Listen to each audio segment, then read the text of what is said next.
புரட்டாசி 3வது வார சனிக்கிழமை காலையில் கரெக்டாக ஒரு 5 மணி அப்படிங்கும்போது நாங்கள் பஸ் ஸ்டாண்டில் வந்து நின்றுட்டோம். எங்கன்னா கோபால்சாமி மலைக்கு போகிறக்கு தாங்க. பொள்ளாச்சியில் இருக்கவங்க அப்புறம் உடுமல்பேட்டில் இருக்கவங்களுக்கெல்லாம் தெரியும். கோபால்சாமி மலை அப்புறம் ஏழுமலையான் கோயில். உடுமல்பேட்டில் ஏழுமலையான் கோயில் தான் வந்து ஸ்பெஷல். பொள்ளாச்சியில் வந்து கோபால்சாமி மலை ஸ்பெஷல். இந்த வருஷம் என்னமோ இங்கே போகணும்னு தோணிட்டே இருந்தது. அதனால என் ஃப்ரெண்ட்ஸ் கிட்ட எல்லாம் சொன்னேன். எல்லாரும் சரி போகலாம் அப்படின்னு சொல்லிட்டு 3வது வார சனிக்கிழமையே பிளான் பண்ணி கிளம்பி வந்துட்டோம்.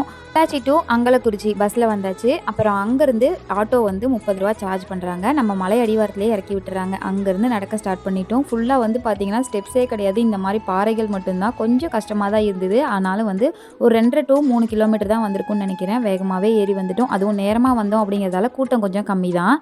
கரெக்டாக 8 மணி அப்படிங்கும்போது நாங்கள் சாமி கும்பிட்டாச்சு. எங்களுக்கு முன்னாடி ஒரு 3 பேர் நடந்து போனாங்க. அவங்க க்யூவில் நின்னாங்களா, அவங்க பக்கத்தில் போய் நின்று சூப்பராக சாமி கும்பிட்டு வெளியே வந்துட்டோம். கூட வந்தவங்களே ஒரு 3 பேர் வேலைக்கு போகிறவங்க. அவங்க மட்டும் கொஞ்சம் நேரமாகவே இறங்கி கீழே வந்துட்டாங்க. நாங்கள் மட்டும் பொறுமையாக இறங்கி கீழே வந்து அன்னதானம் சாப்பிட்டு வீட்டுக்கு வந்துட்டோம். இந்த கோயிலுக்கு நீங்கள் போயிருக்கீங்களா? கமெண்ட்ஸை சொல்லுங்கள். நாளைக்கு